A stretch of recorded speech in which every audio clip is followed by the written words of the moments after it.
I'm going to reenact exactly how I felt while watching the game on Wednesday night. For those not watching on YouTube, I am covering my eyes and just breathing deeply. Ugh. Yeah, this losing thing kind of sucks.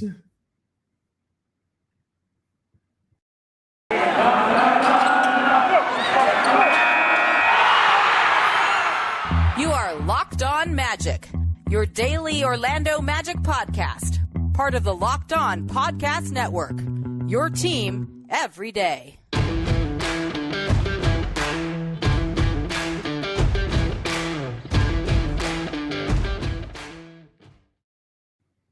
And you are indeed Locked On Magic. Today is January 20th, 2022. There it is. See, that's the first one I did all year. Today is January 20th, 2022. My name is Philip Rossman-Reich. I'm the expert and site editor over at OrlandoMagicDaily.com. Of course, follow me on Twitter at PhilipRR_OMD.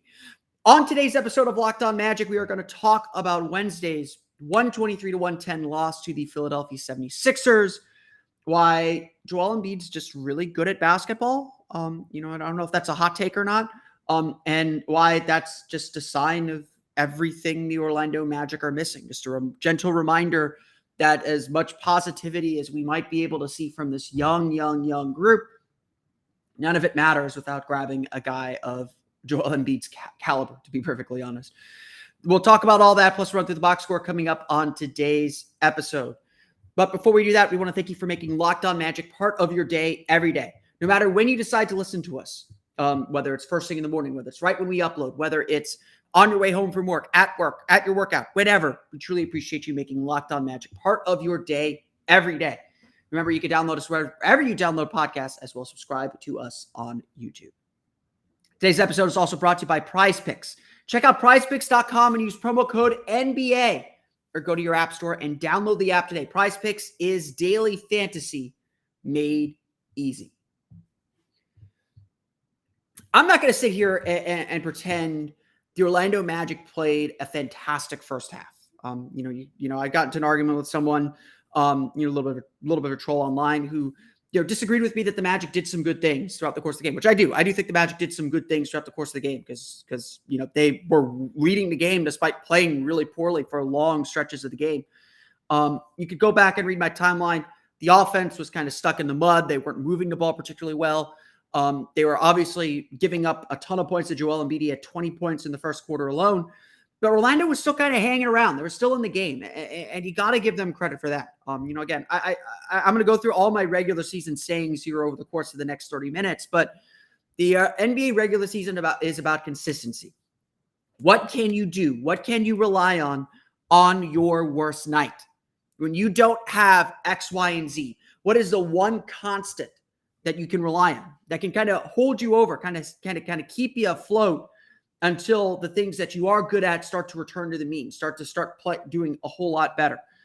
Obviously, the Magic are still searching for that thing that they're consistently good at. They're still searching for that thing that they can rely on. That's what young teams do. That's why bad teams are bad, is they don't have that one thing that they can consistently rely on, that they can consistently turn to. They don't know where their points are going to come from. And so when Orlando got that spark, they're hitting threes throughout the course of the game. That was really what was keeping them in it. Their defense was doing good outside of Embiid. And honestly, even against Embiid, I thought they did some good things, and he was just on a tear. We're going to talk more about him. Do not worry. But the Magic found that little bit of a spark. And it came in the form of Mo Bamba. Mo Bamba scored 20 points in the second quarter alone. He made 5 3-pointers in the second quarter alone. He had 28 points at halftime on 6 of 7 or 6 of 8 3-point shooting. I forget. And the Magic suddenly had some juice. They had some energy. Bamba blocked a couple shots late with Embiid in foul trouble. Orlando got out in transition. They got some easy baskets. And all of a sudden, they're up 10 at the half. That is not something that you can just push aside or dismiss. Orlando did a lot of things poorly. They did not play a great first half offensively, for sure. They had some struggles defensively too, and yet they're the ones in control. They're the ones in the lead. They're the ones that have put themselves in a position to win. That's a positive in my book. to be able to lead by 10, to have this Philadelphia fan, it doesn't take much for them to do this, that Philadelphia fans booing the Sixers off the court at halftime as the Magic are running them out of the gym. Like, that to me shows that, okay, there is something here. This team can come together. This team can find a little bit of a spark and take a lead while other parts of their game are struggling. That to me is a good sign. That's what you need to do to be successful in the regular season. That's what you need to do to be successful, period, in this league. And we shouldn't lose sight of that. There were, despite all the bad that was in the first half, there was a lot of good. And the score is a big indicator of that. Now, again, it is hiding. The Magic would have to boost themselves a little bit. I said entering the second half, you could go look at my Twitter feed at @OMagicDaily, to get kind of a real-time look at the things I'm seeing during the game. I said coming out of the half, okay, Joel Embiid's going to be back in the game. We know he's going to go on a scoring binge. Philadelphia is going to come out on fire. How Orlando manages this 10-point lead. The Magic have led the fewest minutes in the league by 10-plus points. How the Magic manage this 10-point lead is going to be really instructive for them. They have to kind of match that energy level. And honestly, like, it's not that they did a poor job necessarily in that third quarter, because the Sixers were a coming storm and they were always going to cut into that lead probably. But the Magic didn't do a good job. They got trapped. They got caught. Joel Embiid scored 23 points alone in the fourth quarter, tying the Magic. Orlando was not particularly physical with him. Their double teams were, frankly, soft and late. They did a really, really poor job collapsing on him and making him get rid of the ball. It was almost like they wanted him to shoot, but shoot the shots that they wanted him to shoot. And it didn't matter because he made them all anyway. Joel Embiid just had an insane stat line. And, again, just it wasn't that his shots were necessarily all easy. I think he took some difficult shots, but they were not pressured. He was deciding how he wanted to score, and the Magic just had no answer for it. But you could survive one guy's brilliance. That might keep you in a game, but you could still survive. But the Magic went back to kind of struggling offensively. After an initial spurt to kind of keep themselves in the lead, the offense eventually ran dry. They got back into the bad habits where they weren't passing the ball, where they were over-dribbling, where they were getting into the lane without much of a plan. And Philadelphia just pounced on them again and again and again and again. And suddenly that 10-point lead became a 10-point deficit. In fact, that 10-point lead grew to a 27-point deficit by the end of it all.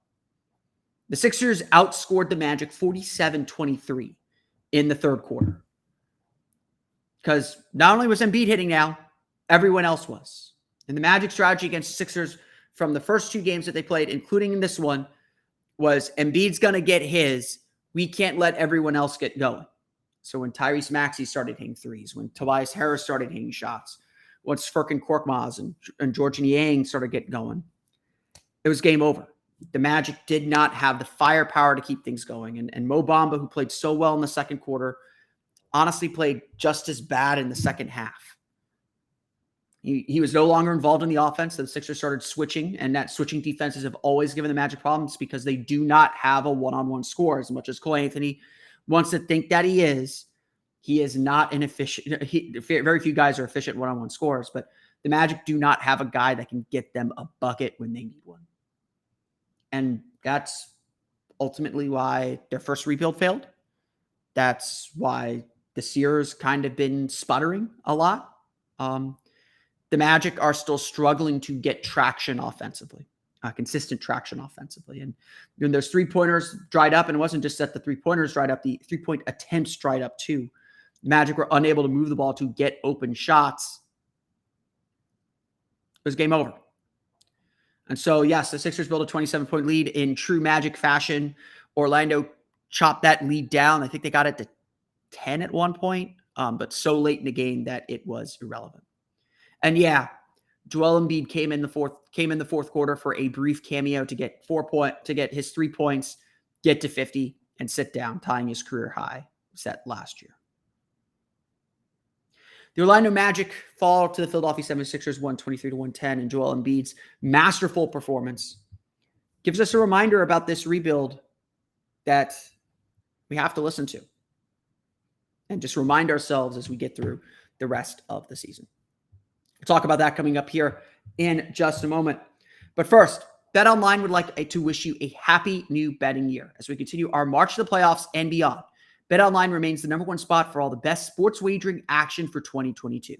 It's a new year and a new updated desktop and mobile website to sign up today and receive your 50% welcome bonus on your first deposit. Just use your promo code LOCKEDON to get started. From football, basketball, hockey, boxing, and UFC, right to your favorite Vegas casino games, don't wait to take advantage of all the amazing offers available for 2022. BetOnline is the fastest and easiest way to wager on all your favorite sports. BetOnline, where the game starts. We want to thank you again for making Locked On Magic part of your day every day. Now, when you're done listening to us, not yet, we're about halfway through the show, check out the Locked On Now podcast, nightly recaps of every NBA game with analysis from our local experts. Listen to Locked On Now on Apple Podcasts, Spotify, or watch it on the Locked On Now or on the Locked On NBA YouTube channel. Again, some nights, and this is just the nature of the way basketball is played, some nights an individual player is just going to be so good and so difficult to stop that it just doesn't matter what you do. We've seen this before with Dwight Howard, with Shaq, with Penny, with T-Mac, these truly transcendent star players that just go on these scoring binges. And oftentimes there is nothing you can do defensively to stop them. There's nothing you can do to slow them down. They're hitting tough shots. They're just in a rhythm. They're in a zone. And the shots just go in. It happens. And again, Joel Embiid had 50 points. He made, let me pull up the box score here. He made most of his shots. He made so many of his shots. He ended the game shooting 17 of 23, 15 for 17 from the line. He was good. He was really good. There's no other way to say it. And the Magic were just as in awe of the performance that he put on. And again, could Orlando have been a little bit more physical with him? Absolutely. Could they have been a little bit more aggressive with their double teams? Yes, absolutely. I did not think their double. I thought their double teaming was soft, to be perfectly frank. I don't like using that term, but it was not a hard double. They were not coming after Embiid. They were just kind of showing him a double, and he picked it apart, whether it was searching for his own shot or whether it was making passes underneath the basket to the weak side corner guy, cut it, making the Harkless cut down the baseline as that double came from the weak side. It was just, the Magic did not play good defense. I don't want to sit here and say that they played good defense. I think Embiid hit tough shots when they did play good defense. And there's a very little the Magic could do because he was hitting step backs. He was hitting kind of spin fadeaways. He was in his bag. And there's just very little you can do when a player of that caliber is in his bag. But I mean, I kept watching that game and kept thinking, yes, the talent level is a little bit higher than the comparison I'm about to make, but this feels like Tracy McGrady carrying a team. That Sixers team right now, if you've watched enough of them, again, Tobias Harris is a much better player than Mike Miller. Grant Hill's, they have a Grant Hill sitting injured. That team feels like those early 2000s Magic teams led by Tracy McGrady, where one player's individual brilliance, one guy's individual brilliance is just carrying the team, is just pushing that team into every game, every single night. And the fact of the matter is, the reality is that Joel Embiid is not getting enough respect in the MVP race. I get it. His team isn't as good as the Nuggets, or the Nuggets aren't playing that great. Nikola Jokic is in the race, or not as good as Giannis with the Bucks, or whoever else is up for MVP this year. Joel Embiid is at minimum top 10, probably a top 5 guy, and no one's really talking about it. And in this league, especially against a team like Magic, that is enough. Joel Embiid is enough to keep them in a game against a team like Orlando. He is a true superstar. And he showed that Wednesday night. He showed that last night as the Sixers beat down on the Magic. And that third quarter, by the time that lead was gone, Orlando was already dispirited. You could see it, the slumped shoulders, the frustration. They felt powerless to stop Joel Embiid. They felt powerless to do anything to stop him, and they could not score to keep up. And that's ultimately why they lost the lead. That's why things got to a 27-point lead, because the Magic, not that they played with a lack of effort, but their effort was slow. It was a frustrated effort, and that's never going to work. But the reality is, you look at the Sixers, kind of a mold of rebuilding in a lot of ways. It was always all about getting the star. And the fact of the matter is, in this league, the only way to win is to have a star player, like a true star player. No offense to Nikola Vucevic. We love him here at the podcast. He was an all-star, but he wasn't a star player. And that's ultimately why the Magic decided to move him, because they understood that if Nikola Vucevic is our best player and we can't add anyone else to this roster, we are going to top off as a 7 or an 8 seed, and that is it. What you need in a rebuild, what you need to build around, again, this was the failure of the Rob Hennigan era for a number of reasons. You need a true star. You need someone that can carry you on your worst nights, that can carry you into games when you don't have it, can bide time until the rest of the roster figures itself out. Mo Bamba had a career night. He had the kind of night that we all imagined he could have when they drafted him in the 2018 NBA draft.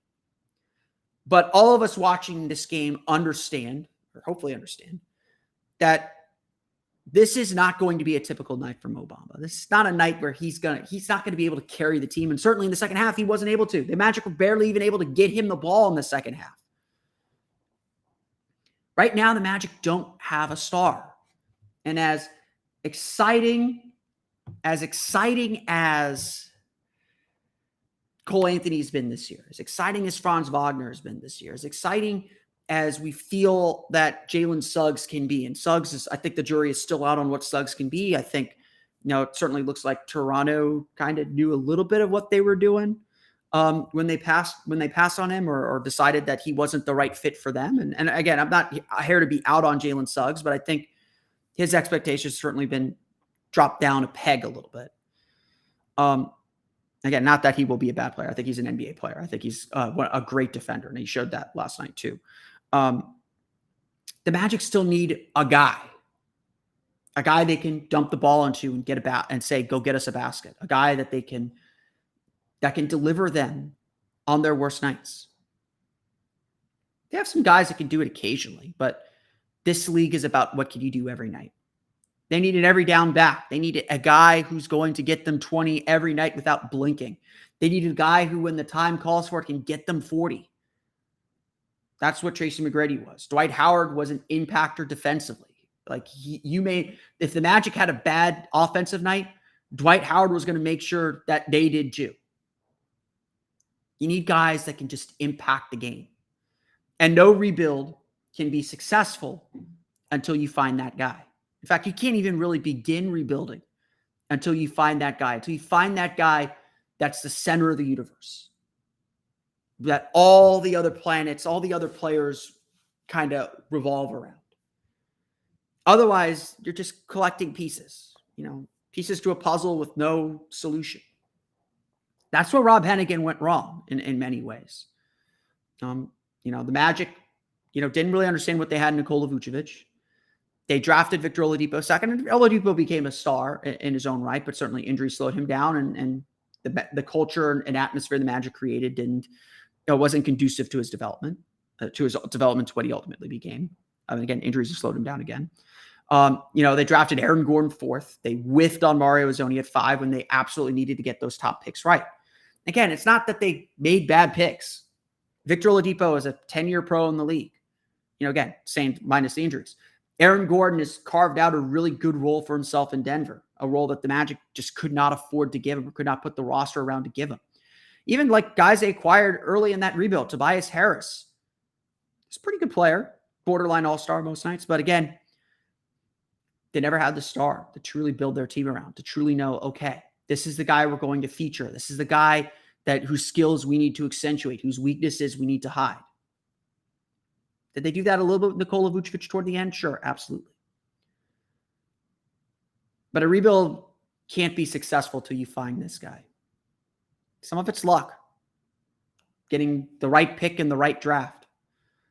Scouting and finding the right guy later on. And again, some of it's internal development too. Maybe that guy is already on the roster. Maybe Markelle Fultz will come back and be Washington Markelle Fultz.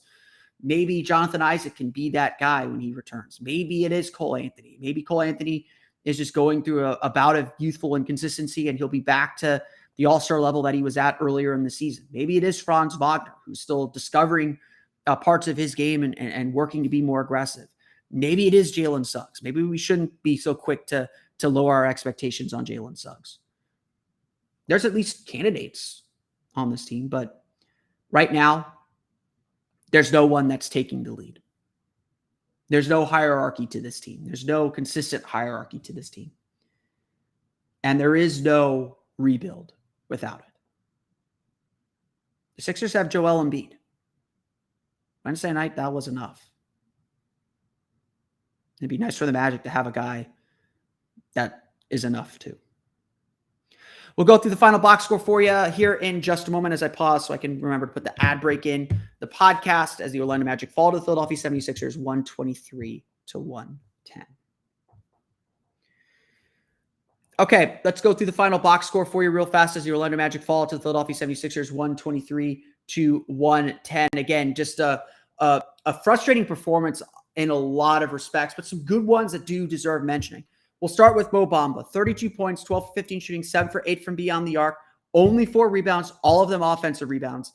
Fouled out in the fourth quarter, 3 block shots. The second quarter from Mo is the best we've ever seen Mo Bamba play. It wasn't just that he was shooting threes, because again, look, credit to Mo Bamba. He made the shots. He's been a spotty 3-point shooter at times this year. He made the shots. He got to his spots. The Sixers left him open. The Magic got him the ball. He delivered. It was fantastic to watch. It was exactly what the Magic imagined from Mo Bamba. But more importantly was what he did defensively. In that second quarter, especially, had a series of 3 blocks late in the quarter that sparked the Magic out on the run, helped them kind of zoom into the lead and get some distance to take a 10-point lead. It was the exact kind of energy and aggression the Magic want from Mo Bamba defensively. He was chasing guys. He was protecting the paint. He was a presence. We talk about, the guys talked about it after the game, how Joel Embiid is a presence. You know where he is on the floor at all times. Mo Bamba doesn't always feel that way, certainly not in the paint. And it's been a big thing that I've harped on him, is that just show your hands, just be big. You don't have to block shots, just be big. And Bamba doesn't always do that. But in this game, he was aggressive protecting the rim, aggressive protecting the paint, made plays happen. The Magic were ahead by 10 because of Mo Bamba, and Bamba deserves all that credit. The second half was the complete opposite, unfortunately, and this has just been the reality with Mo Bamba. The Sixers did a good job switching, taking away his 3-point shots. The Magic, when they see switching defenses, just become an ISO team. And they are not an ISO team. They cannot play ISO basketball. The way you beat switches is you slip. You slip the screens before the switch can be made. And that's not something Bamba's good at. Bamba's not good going to the basket. Wendell Carter's not even that great at it, although he is better. The Magic just do not have the speed from their centers or the willingness to get into the paint to beat these switching defenses. And they don't have the one-on-one guys. Cole Anthony fashions himself a one-on-one guy, but he is not a consistent enough one-on-one attacker to beat big men off the dribble, to beat big men in those isolation situations. That's why the Magic struggle against switching defenses. Honestly, I don't know why teams don't just come out switching against the Magic. Again, maybe you want to just play your base defense. It's a regular season, but if we got into a playoff situation, which this team is not going to be in a playoff situation, they would be switching. They would be switching a ton. And that's just not again, this team just doesn't have a way to beat that quite yet. They just don't have the talent or personnel to beat that quite yet. But more importantly, Bamba defensively in the second half was just terrible. Not a physical guy to begin with. Embiid just kind of got whatever he wanted without impunity. And again, some of that is the defensive strategy. I think the Magic wanted him shooting jumpers. They didn't want him going in the paint. But in the second and the third quarter, especially, Embiid did a really good job diving into the lane, getting the Magic pinned on his back, and all they could do was foul. And they fouled him a ton. It was just not. In that respect, it was that's less about the 50 points and more about how he got them. If he's shooting jumpers, if he's shooting turnaround fadeaways, if those are contested, those go when you live with them. And he made all of those too. But it was the fouling. It was the fouling. It was the being late on rotations. It was the soft double teaming. It was just all of that. And as good as Bamba was in the first half, only starter that didn't play 30 minutes, by the way, because of the foul trouble that he was in the second half. It was just bad. Bamba, again, this is kind of the dual thing with Bamba is as good as he can be, as good as he could potentially be. All the pieces of the puzzle just are not there. Off the bench, Chuma Okeke with 6 3-pointers to score 18 points. Good to see Chuma get back in the scoring flow, get back in that shooting flow. He has really struggled this year. Again, his offense is a product of the offense working. They're able to get him the ball in the corner. He was able to hit threes consistently and confidently. Again, he would tell you that he hasn't changed anything. He just made shots tonight. But that was really good to see the ball go in the basket for Chuma Okeke. Definitely something that the Magic need more of as they move forward. Let's get to the other guys that scored or did not score in this game. Cole Anthony, 13 points, 6 for 14 shooting, 1 for 5 from deep, 8 assists, 5 turnovers. Again, he does a good job. I think with his playmaking, I think his playmaking's gotten a lot better. He's getting those assist numbers are going way up. That's good. The Magic need him to start making shots, especially 3-pointers. Again, he is going to be on the ball. He's going to be the one taking bad shots in some respects. That may not necessarily be bad shots for him. But again, I don't care that he shot 6 for 14. That's not great efficiency, but that's okay. The 1 for 5 from beyond the arc, that's the part that's got to kill you. He's got to make 3-pointers. That's just something that this team desperately needs. Jalen Suggs, I thought, had a nice game as well. 14 points. He did shoot 5 for 14, 3 for 6 from the foul line, 9 rebounds, 5 assists. Again, Suggs did a really good job helping on the glass, as did Franz Wagner. Rebounding was a big reason, as much as anything, that the Magic were able to stay in the game despite Embiid being so good and despite their offensive struggles. They limited the Sixers to 1 shot on most possessions. The Sixers only had 6 offensive rebounds. Embiid only had 1 offensive rebound. That's a really good job on the glass, especially coming out of a game where the Magic have struggled on the glass of late. Against Portland, they really struggled on the glass in some key moments. Franz Wagner had 11 rebounds in the game. So some really good stuff there. With Suggs, again, his floater game, his finishing game was a little bit off. In this one, he's been really good finishing at the rim. Certainly seemed to come back down to earth a little bit on that. Still, I thought displayed some good patience with how he drived and the kind of shots he was taking. They just weren't going in. The efficiency wasn't there. Got to the foul line a little bit, missed his free throws, which is not good. He absolutely needs to make his free throws. Again, with the Magic playing with such small margins of error, they can't afford to miss a ton of free throws. 12 for 16 from the foul line is not going to get the job done, especially in a game like this. 5 assists is really good too. The 3 turnovers were a bit concerning. There was some loose passing, some loose dribbling throughout the course of the game. He's got to really tighten that stuff up, just kind of the simple stuff. I think once he locks in and is able to start making plays and gets into aggressive mode, he's really good. When he's kind of bringing the ball up the floor or just kind of initiating the offense or getting in the offense, he can get a little bit loose and be less precise with his passes. He's got to treat every moment of the game, I think, with the same kind of intensity and aggression. And he doesn't always do that.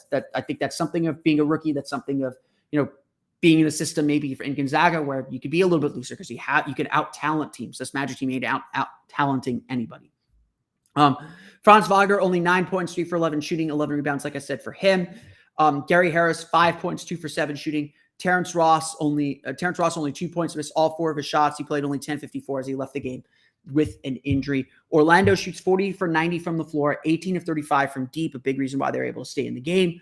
Only 11 turnovers for 12 points. So again, Orlando does a good job in a lot of the indicators that they've been struggling with of late. They rebound the ball well. They didn't turn the ball over a ton. They made 3-pointers. Sorry, this is a game that the Magic should have won, but they did not win because of Joel Embiid. 50 points for Joel Embiid, 17 for 23 shooting, 15 for 17 from the foul line, just getting absolutely pummeled by Embiid. And eventually, again, the whole defense was focused on him. That's going to free up other guys. Tobias Harris got going in the third quarter. He scored 21 points. George Niang off the bench, 10 points, started the third quarter, gave the Sixers a big boost from beyond the arc. Philadelphia shoots 54.2% from the floor, 45 for 83. But if you take out Embiid, that gets you to 28 of 60. So just slightly less than 50%. 50% shooting outside of Joel Embiid. Again, not a great number defensively, obviously, but Philadelphia got themselves rolling because Embiid loosened everything up. Orlando just could not keep him off the board. The Orlando Magic, again, fall to the Philadelphia 76ers, 123-110. I would like to note that, they largely outscored the Sixers in every period except that fourth quarter, but a 24-point deficit in the third quarter really kills you in the end. The Magic will be back in action. They start a 5-game homestand Friday against the Los Angeles Lakers.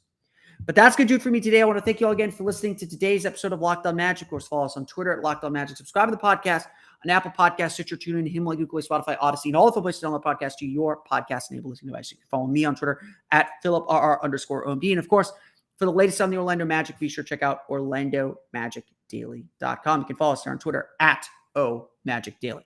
Have a special episode planned for you tomorrow. We'll be talking with Keith Smith of Spotrac about the NBA trade deadline, where the Magic stand in the rebuild, what to expect the rest of the season. We'll have a great chat with him tomorrow. That will be available first thing in the morning for you all. So definitely be on the lookout for that. I'll make sure that one does not get posted late as these episodes happen. Now that you're done listening to us, though, go make your second listen Locked On Bets, your daily one-stop shop for all your gambling needs. Locked On Bets, hosted by your boy Q, with expert analysis and insight from Lee Sterling. It's free and available on all platforms. That's going to do it for me today, though. I want to thank you all again for listening to today's episode of Locked On Magic. For Orlando Magic Daily and Locked On Magic, this has been Philip Rossman-Reich. We'll see you all again next time for another episode of Locked On Magic.